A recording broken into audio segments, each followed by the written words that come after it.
আমি এনাক্ষী। আজ আমার বিয়ে। বিয়ে করছি অমিতকে। Amit gazetted officer. বনেদি পরিবার ওদের। বেশ অবস্থাপন্ন। অমিতের বাবা মা দুজনেই চাকরি করতেন। দুজনেই রিটায়ার করে গেছেন। কলকাতায় নিজস্ব বাড়ি। ওদের গ্রামের বাড়ি বর্ধমানে। ওখানে ওদের প্রচুর সম্পত্তি। জমি জায়গাও কম নয়। শুনেছি এককালে ওরা নাকি জমিদার ছিল। আমি বিয়েটা করছি সম্পূর্ণ নিজের ইচ্ছেতেই। আমার বাবা মা কখনোই আমার বিরুদ্ধে যায়নি। আমার ইচ্ছেকেই বরাবর সম্মান জানিয়েছে ওরা। বাবা বলে আমাদের এনাক্ষী কোনো ভুল কাজ করার মতো মেয়েই নয়। অমিতের বাড়ি থেকে আমাদের বাড়ির দূরত্বটা এপাড়া আর ওপাড়া।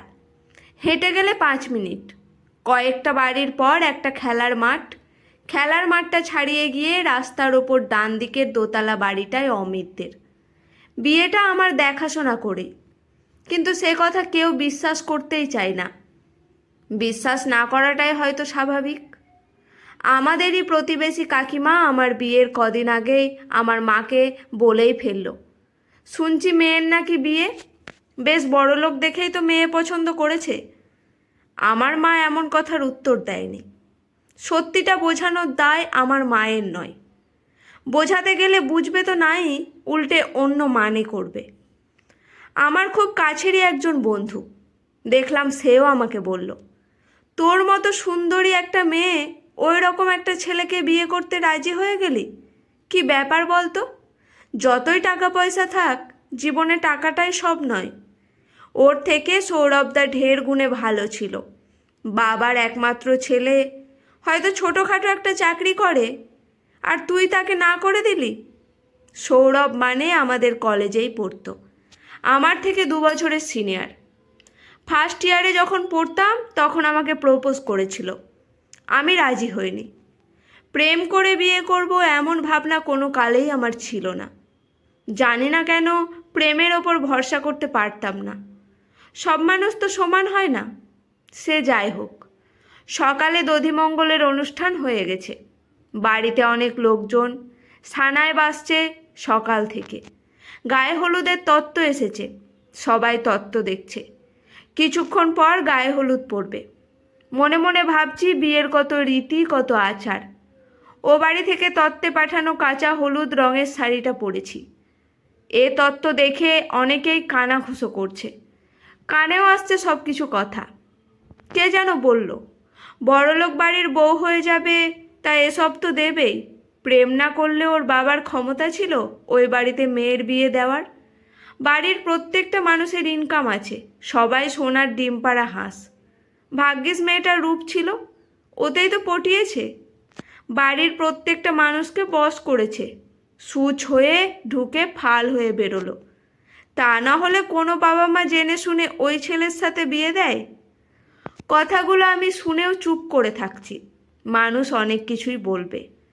আজকের দিনে এইসব কথা কানে নিয়ে কিছু বলতে গেলেই এমন একটা সিন ক্রিয়েট করবে, তার থেকে চুপ থাকাই ভালো।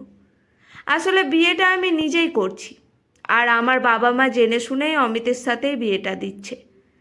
আমি বাবা মায়ের একমাত্র মেয়ে, মধ্যবিত্ত পরিবার। বাবা খুব কম বেতনেই একটা প্রাইভেট সংস্থায় কাজ করেন। বাবা মায়ের প্রথম থেকে ইচ্ছে ছিল আমাকে মনের মতো করে মানুষ করবে। মা বলতো মেয়েদের বিয়ে দেওয়াটাই বড় কথা নয়, প্রতিষ্ঠিত হতে হবে, নিজের পায়ে দাঁড়াতে হবে। একটা ছেলে যা পারে একটা মেয়েও তো পারে। জীবন কোন পথে এগোবে কে বলতে পারে বলুন তো? সব সময় নিজের মতো সব কিছু করতে চেয়েও করা হয়ে ওঠে না। পরিস্থিতি এমন একটা জায়গায় নিয়ে এসে ফেলে, তখন জীবনের পথটাকেই পাল্টে নিতে হয়। ভেবেছিলাম চাকরি বাকরি করব, পরে বিয়ের কথা ভাববো। কিন্তু তার হলো কোথায়? আমাকে বিয়েটাই আগে করতে হলো। বিয়ের সাজে আমি সেজেছি। মনে মনে ভাবছিলাম যে বাড়িটা আমার নিজের ছিল সেটা আগামীকাল থেকে হয়ে যাবে বাপের বাড়ি। কি অদ্ভুত নিয়ম! নিজের সব কিছু ছেড়ে অচেনা অজানা জায়গায় নিজেকে অ্যাডজাস্ট করে নিতে। যে মানুষগুলো কেউ কখনোই ছিল না, তাদেরকে নিজের ভাবতে হবে। ভগবান বোধহয় মেয়েদের মধ্যে আপন করার ক্ষমতা দিয়েই পৃথিবীতে পাঠান, তাই কত সহজেই পরকে আপন করে নিতে পারে। তবে আমার ক্ষেত্রে ব্যাপারটা একটু আলাদাই। যে বাড়িটা আমার শ্বশুর বাড়ি হবে সে বাড়িটা আমার কাছে অচেনা অজানা নয়। বাড়ির মানুষজন সকলেই আমাকে চেনা। তারপরেও বলবো, অমিতের সাথে বিয়েটা আমার দেখাশোনা করেই। অমিতের বাবা মা যেদিন আমাদের বাড়িতে এসে বিয়ের প্রস্তাবটা রাখলো, আমার বাবা মা দুজনেই বলেছিল বিয়ের ব্যাপারে আমার মেয়ে নিজে যা ডিসিশন নেবে সেটাই আমরা মেনে নেব। বিয়েটা ওর জীবনের ব্যাপার, তাই ওর মতকেই গুরুত্ব দেব বেশি। মা বলেছিল ওর ইচ্ছে চাকরি না পেলে বোধহয় বিয়ে করবে না। অমিতের বাবা বলেছিল চাকরি করবে সে তো ভালো কথা, বিয়ের পর সে তো আমার বাড়ি থেকেও করতে পারবে। আমি আড়াল থেকে সব কথা শুনেছিলাম। একটা বড় চ্যালেঞ্জ হয়ে গিয়েছিল আমার কাছে, কোনটা আগে, চাকরি নাকি বিয়েটা। বিয়ের ব্যাপারে অমিতের মা আমার সাথে কথা বলেছিল ওদের বাড়িতেই। যেহেতু ওদের বাড়িতে আমি যেতামই, আমি ওনাকে কাকিমা বলেই ডাকি। ওনার কথাবার্তা এতটাই ভালো আর এত ভালো ব্যবহার, ওনাকে আমি ভীষণ রেসপেক্ট করি। উনি যখন বললেন, এনাক্ষী তোমাকে জোর করব না, বিয়ে ব্যাপারটা সম্পূর্ণ নিজের কাছে, তুমি একবার ভেবে দেখো, মন যদি সায় দেয় তাহলে আমাকে বলো, আর যদি সায় না দেয় তাহলে কিছু করার নেই, সেটা আমাদের দুর্ভাগ্য বলেই মেনে নেব। সব কিছু ভেবে দেখলাম বিয়েটাই আগে। আমি পরে কথা দিই কাকিমাকে, আমি বিয়েতে রাজি। যাই হোক, 7-5 কথা ভাবতে ভাবতে সময় যে কিভাবে পেরিয়ে যায় কে জানে। বাড়ি ভর্তি লোকজন, সানায় বাজছে, আমি তখন বিয়ের মণ্ডপে। 7 পাক ঘোরার পর মালা বদল, হস্তবন্ধন, বিয়ের যাবতীয় রীতি পালন করে শেষ পর্বে এলো সিঁদুরদান। সিঁদুরটা পরিয়ে দেওয়ার সঙ্গে সঙ্গেই পুরোহিত মশাই অমিতকে বললেন, লজ্জা বস্ত্রটা দিয়ে মুখটা ঢেকে দাও এবার। আমার পাশেই তখন বসেছিল রুদ্র।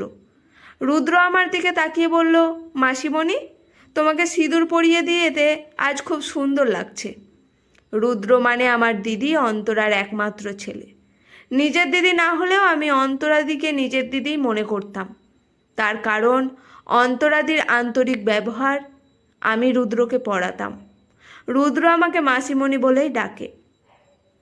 অন্তরাদি প্রথম দিনেই ওকে শিখিয়েছিল তুমি মাসিমণি বলেই ডাকবে।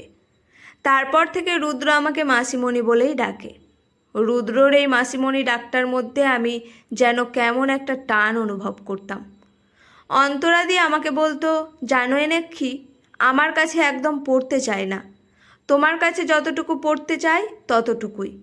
দাদু ঠাকুমা তো নাতি অন্ত প্রাণ, একটু মারলে ধরলে ছুটে আসে, বলে অত শাসন করলে পড়াতে হবে না, বড় হলে ও সব ঠিক হয়ে যাবে। আমি একা সামলাতে পারি না। তার ওপর রুদ্রর বাবা বাড়িতে থাকে না, একটা মাত্র ছেলে, মনের মতো করে মানুষ করতে হবে তো, তাই না? আমি বলতাম, ঠিকই তো, পড়াশোনাটাও তো করতে হবে, তুমিই আমার একমাত্র ভরসা, তোমার কথায় ও শুনে চলে। দুষ্টুমি করলে ওকে যদি বকি, জানো ও কী বলে? বলে তোমার থেকে মাসিমণিই বেশি ভালো, আমাকে একদম বকে না। আমি অন্তরাদির কথা শুনে হাসতাম। একদিন অন্তরাদি বলল, আমার নিজের কোনো বোন নেই, বুঝলে এনাক্ষী, তোমাকে দেখে নিজের বোন বলেই মনে হয়, তুমি তো আমার নিজের দিদিই হয়ে গেছো। মনের কত কথা শেয়ার করো, যেন দুই বোন আমরা। রুদ্র যেদিন খেতে চাইতো না, অন্তরাদি খাবার নিয়ে আমার কাছে নিয়ে এসে বলতো, এনাক্ষী আগে একটু খাইয়ে দিও তো, তারপর পড়াবে। আমার কথা না শুনলেও তোমার কথা ঠিক শোনে। আমার কথা রুদ্র ঠিক শুনতো। আমি কোলে বসিয়ে যেই বলতাম, বাবু তুমি তাড়াতাড়ি খেয়ে নাও, তোমাকে আজ পার্কে বেড়াতে নিয়ে যাব, সঙ্গে সঙ্গে আমার কথা শুনে খেয়ে নিত। বিকেলে পড়াশোনার শেষে পার্কে নিয়ে যেতাম এক একদিন। অন্তরাদি আমার ওপর ভরসা করে রুদ্রকে ছেড়ে দিত। আমাকে মাঝে মাঝে বলতো, ছেলেটাকে একটু মানুষ করে দিও, সে তোমার বিয়ে হয়ে গেলেও, যত দূরেই বিয়ে হোক আমার ছেলেকে পড়াতেই হবে। আমি চাইবো তোমার বিয়েটা যেন খুব কাছাকাছি হয়, তুমি তাহলে রুদ্রকে পড়াতে পারবে। রুদ্রর জন্য তোমার মতো মাসিপণি পাওয়া খুব মুশকিল। অন্তরাদির মনের ইচ্ছেটাই পূরণ হলো। ভগবান অন্তরাদির মনের কথা শুনেছিল। আমার বিয়েটা এতটাই কাছাকাছি হলো, অন্তরাদিকে আর কখনোই চিন্তা করতে হবে না। একদম রুদ্রর কাছাকাছি নিয়ে চলে এলো, বিয়ে নামক গাঁটছড়া বেঁধে দিয়ে। ভগবান বোধহয় কিছু কিছু মানুষের কথা মন দিয়ে শোনেন। একটা প্রবাদ খুব প্রচলিত, মায়ের থেকে মাসির দরদ বেশি। কথাটা বোধহয় মিথ্যে নয়। রুদ্রর ওপর আমার দরদ এখন অনেক বেশি, কিন্তু অন্তরাদি মানুষটা বড় বেয়াক্কেলে।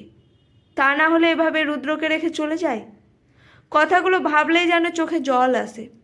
1 বছর আগে বাথরুমে পড়ে গিয়ে মারা গেল। ব্রেনে আঘাত লেগেছিল। 7 দিন হসপিটালে থাকার পর চলে গেল অচেনার দেশে। এভাবে কেউ ফাঁকি দিয়ে যেতে পারে বলে আমার ধারণা ছিল না। সে যাই হোক, সেসব কথা আজকের এই শুভ দিনে মনে করে লাভ নেই। বিয়ের পর্ব শেষ।